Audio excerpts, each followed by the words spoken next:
The competitive advantage you develop with digital is to be closer to the customer, faster.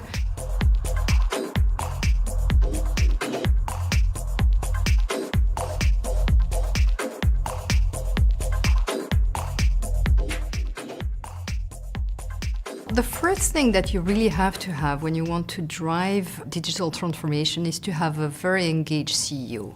It cannot be one objectives amongst a dozen of others. The second thing is that you have to embed your digital transformation into your business strategy.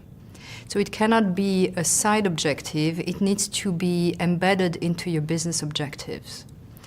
And the third thing that I think is really important when you embark into a digital transformation is to have digitally savvy people who understand also the industry or the company that you're working on. Otherwise, you'll have a clash of objectives or understanding of what you need to do.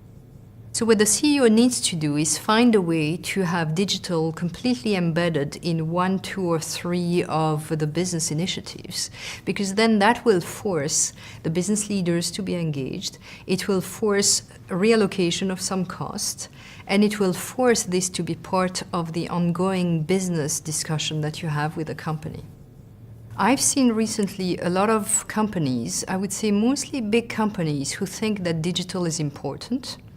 Therefore, they go on to a digital transformation, but they're not really clear on what metrics they're going to track along the way, nor are they on how it is going to impact their business model.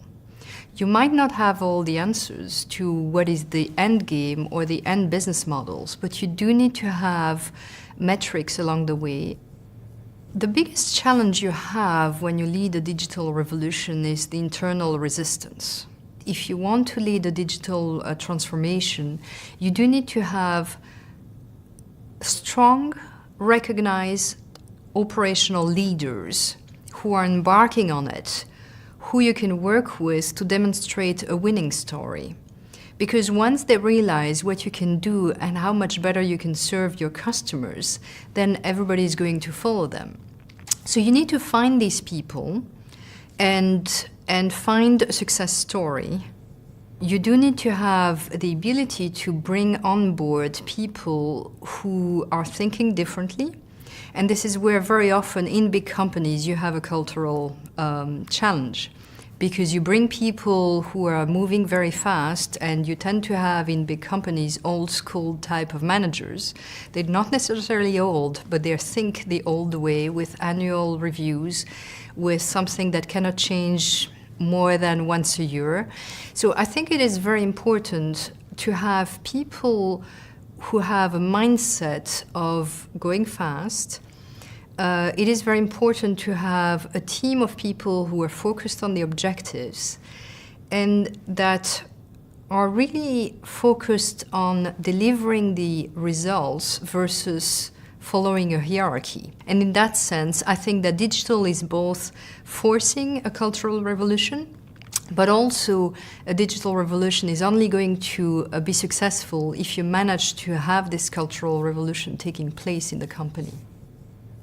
I absolutely think that you need some centralization for the backbone infrastructure that is enabling an efficient digital strategy.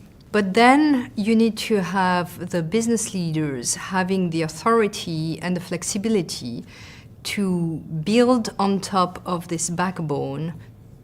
The language of the CEO always comes back to metrics, which means what is it that we were trying to do? Why is this going to make us better? Whether it is a financial goal or a customer service goal or customer satisfaction goal, I think that is really important. So when you speak to the CEO about digital, you need to speak in a way that transforms it into how it is going to make your business better. And your business starts by being better, by better serving the customer. So digital, for me, is not a goal in itself.